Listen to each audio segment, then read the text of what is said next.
आज हम पढ़ेंगे ऑर्डर एंड रैंकिंग, मतलब क्रम निर्धारण। ठीक है, क्रम निर्धारण में हमें क्या पढ़ना है? इसमें हम पहली टाइप पढ़ेंगे। पहला टाइप से जो क्वेश्चन पूछा जाता है, इसमें पूछेगा कुल, मतलब हमें एक किसी इंसान के बारे में देगा पहला और आखिरी, और हमें टोटल पूछेगा कि उसमें कितने हैं टोटल।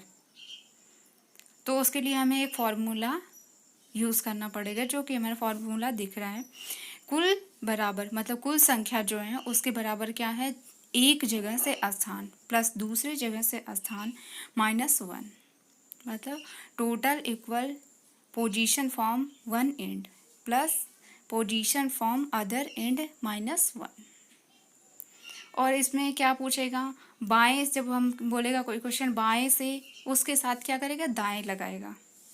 मतलब राम बाएं से हर्षित के दाएं। और क्या पूछेगा? दूसरा क्या है? ऊपर से नीचे, ऊपर के साथ नीचे का यूज़ करेगा। और आरंभ या प्रारंभ से अंत का यूज़ करेगा। जैसे एग्जाम्पल है यहाँ पे, जैसे एग्जाम्पल में बोला है राम का बाएं से 10वां स्थान और लास्ट से कितना? 15वां स्थान। ठीक है, 15वां के बीच आपको कुछ मध्य में दे देगा कि उसके मध्य में 6 है या 7 है। फिर उसमें टोटल क्वेश्चन पूछ लेगा कि टोटल कितने बच्चे इसमें हैं। ठीक है, तो आइए हम क्वेश्चन पढ़ते हैं पहले। एक पंक्ति में राम का स्थान प्रारंभ से 12वां और अंत से 18वां स्थान है, तो बताइए कि पंक्ति में कुल कितने लड़के हैं। तो इसका हम सॉल्व कैसे इसको करेंगे? देखिए, हम पहले क्या करें? लेफ़्ट से चलेंगे। लेफ़्ट से कितना चलेंगे? 12 चलेंगे। और राइट से 18 -1, जो कि हमें फॉर्मूले में बता दिया गया है। Total equal position from and one and plus position from other and -1। तो हमारी यही फॉर्मूला इस क्वेश्चन में हमें फॉलो करना है। तो हमारा 12 + 18 -1 इक्वल से हमारा कितना आएगा? 13 - 1 = 29। एक पंक्ति में रजत का स्थान दोनों छोर से 14वां है, तो कुल कितने लड़के हैं? ये क्वेश्चन में क्या है? एक पंक्ति में रजत का स्थान दोनों छोर से 14वां है, तो कुल कितने लड़के होंगे? मतलब दोनों छोर से उसने बोल दिया, दोनों एंड से, मतलब बाएं से और दाएं से, दोनों पे ही वो 14वें स्थान पे आने का मतलब क्या है? 14 को हम 2 बार लिखेंगे। 14 + 14 -1। ठीक है, तो इसको हम जब टोटल करेंगे तो 14 14 क्या होगा? 28, मतलब 28 होगा। -1 करेंगे तो ये 27 आ रहा हमारा आंसर। फिर अगला एग्जाम्पल क्या है? एक पंक्ति में रमेश का स्थान प्रारंभ से 12वां और कमल का अंत से 16वां स्थान है। लड़के कितने हैं? मतलब इसमें कितने लड़कों की संख्या इसमें भी बतानी है। लेकिन इसमें क्वेश्चन में क्या दिया है? क्वेश्चन अधूरा है। क्यों अधूरा है? इसमें पहले रमेश का बोल दिया गया है प्रारंभ से, और फिर अंत में कमल का बोल दिया गया है, इसलिए ये क्वेश्चन अपूर्ण है। तो इसको क्या बोलेंगे? इसमें आंकड़े पर्याप्त नहीं है। इसका आंसर ये होगा। अगला क्वेश्चन है, एक पंक्ति में सुमित का स्थान बाएं से 24वां, सुमित का स्थान बाएं से 16वां और रजत का स्थान दाएं से 24वां है। यदि उसी पंक्ति में सुमित का दाएं से 32वां स्थान हो, तो बताइए कि कितने लड़के हैं या लड़कों की संख्या। इसमें क्या है? पंक्ति में लड़के कितने हैं, और दूसरा पूछा है, 2 क्वेश्चन इसमें पूछा है, रजत का बाएं से कौन सा स्थान होगा। ठीक है, तो सबसे पहले हमें कुल टोटल निकाल लेना है। टोटल हम कैसे निकालेंगे? क्यों निकाल लेंगे? इसमें भी 2 लोगों को दिए हैं, लेकिन इसमें जो सुमित का है ये पहला और लास्ट का बता दिया गया है, इसलिए हम इसको सॉल्व कर पाएंगे। तो इसमें क्या है?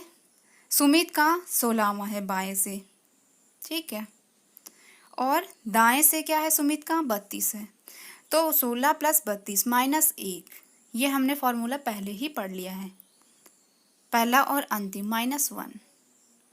तो इसको हम जब सॉल्व करेंगे तो ये हमारा 47 आ रहा है।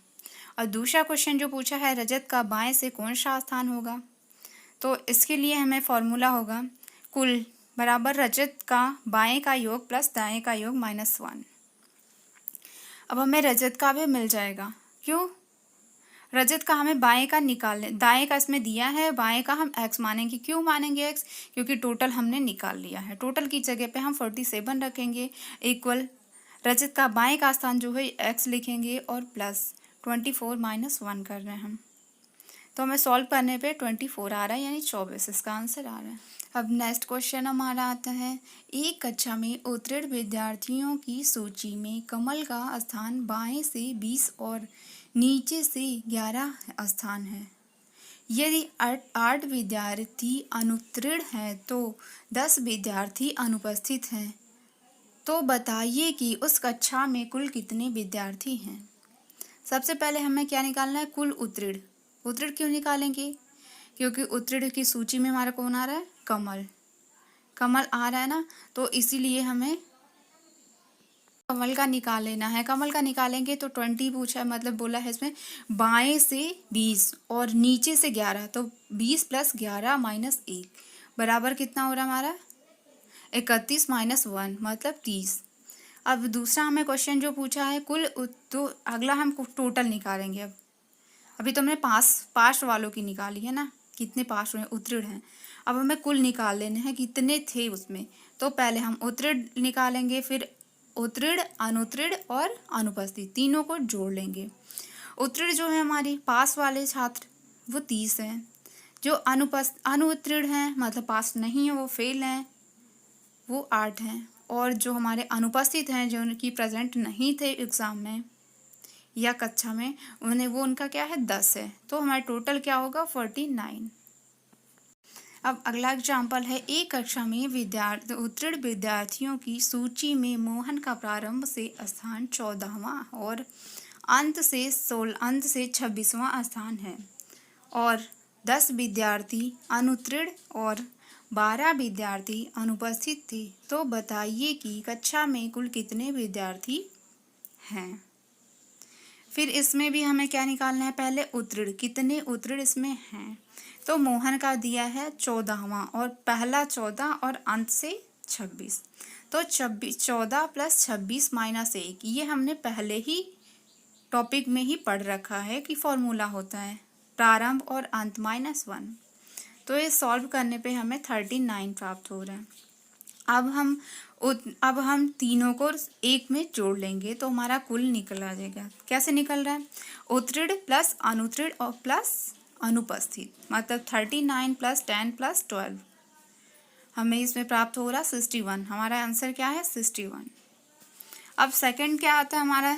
दूसरे टाइप से क्वेश्चन कौन कौन से पूछे जाते हैं। इसमें भी एक फॉर्मूला है कुल, मतलब टोटल ए का वास्तविक स्थान प्लस बी का वास्तविक स्थान प्लस मध्य स्थान का व्यक्ति, जो मध्य मतलब बीच में होगा उस स्थान का व्यक्ति, मतलब इसमें एक ही फॉर्मूले यूज़ किए जा रहे हैं। तो जैसे पूछा है बाएं से 10वें, मतलब रमेश बाएं से 10वें और कमल दाएं से 15वें और बीच में संख्या है 8, मतलब 8 लड़के बीच में हैं, तो कुछ आपको पूछ लेगा क्वेश्चन में। इसमें दो चीज़ें पूछी जाती, एक न्यूनतम विद्यार्थी और एक अधिकतम विद्यार्थी। तो एग्जाम्पल के थ्रू हम दोनों को समझ लेते हैं। एक पंक्ति में सुमित का स्थान बाएं से 18वां और कमल का दाएं से 24वां स्थान है और दोनों के मध्य में 8 लड़के हैं। तो बताइए कि पहला क्वेश्चन जो पूछा है अधिकतम लड़कों की संख्या कितनी है। दूसरा क्वेश्चन पूछा है न्यूनतम लड़कों की संख्या कितनी है। इसमें दो टाइप से क्वेश्चन पूछे गए हैं। तो सबसे पहले हमें क्या करना है? पहले बाएं से सुमित को चलाना है, फिर दाएं से कमल को 24, मध्य में क्या है 8 हमारा बच रहा है। तो हमें तीनों को एक फॉर्मूले में ही हमें लिख रखा है कि तीनों को हमें ऐड करना है। तो 18 प्लस 8 प्लस 24 टोटल हमारा 50 आ रहा है। अब दूसरा क्वेश्चन जो पूछा है न्यूनतम लड़कों की संख्या कितनी है। दूसरा जो पूछा था न्यूनतम लड़कों की संख्या, इसे कैसे सॉल्व करेंगे? पहले क्या करेंगे? कमल को चलाएंगे 18, फिर राइट से किसको चला रहे हैं? सुमित को। राइट से कमल और लेफ्ट से सुमित, दोनों को चलाएंगे, फिर हमें क्या करेंगे, बीच में जो मध्य का हमें 18 दे रखा है, 18 कौन है, मध्य का है, मतलब लेफ्ट की तरफ जो हमें चल रहा है वो 18 के बीच में ही आ रहा है। तो 8 जो हमारा मध्य का है और 1 जो हमारा सुमित है, किसको पार कर रहा है, 24 को। तो हम इसमें कितना घटाएंगे, 9 घटाएंगे। ठीक है, हम 18 से कितना घटाएंगे, इसमें 9 माइनस कर देंगे। तो हमारा टोटल क्वेश्चन क्या बन रहा है, 9 + 24 - 1। हमें सॉल्व करने पे 32 आ रहा है। तीसरा अगला एग्जाम्पल है, एक कक्षा में राम का स्थान बाएं से 11वां और दाएं से मोहन का स्थान 17वां। यदि दोनों के मध्य 6 लड़के हों तो बताइए कि लड़कों की संख्या अधिकतम और लड़कों की न्यूनतम संख्या। अधिकतम संख्या हमें फिर से वही करना है, लेफ्ट से चलना है 11 और राइट से आना है 17, बीच का 6 हमें सबको ऐड करना है। तो हमें 11, 6 और 17 तीनों को जोड़ देना है, जिसमें हमें 34 मिल रहा है। और सेकंड क्वेश्चन हमें कैसे सॉल्व करना है, जैसे क्या बोल रहा है, ये लेफ्ट से 11 चलने को बोल रहा है और राइट से 17।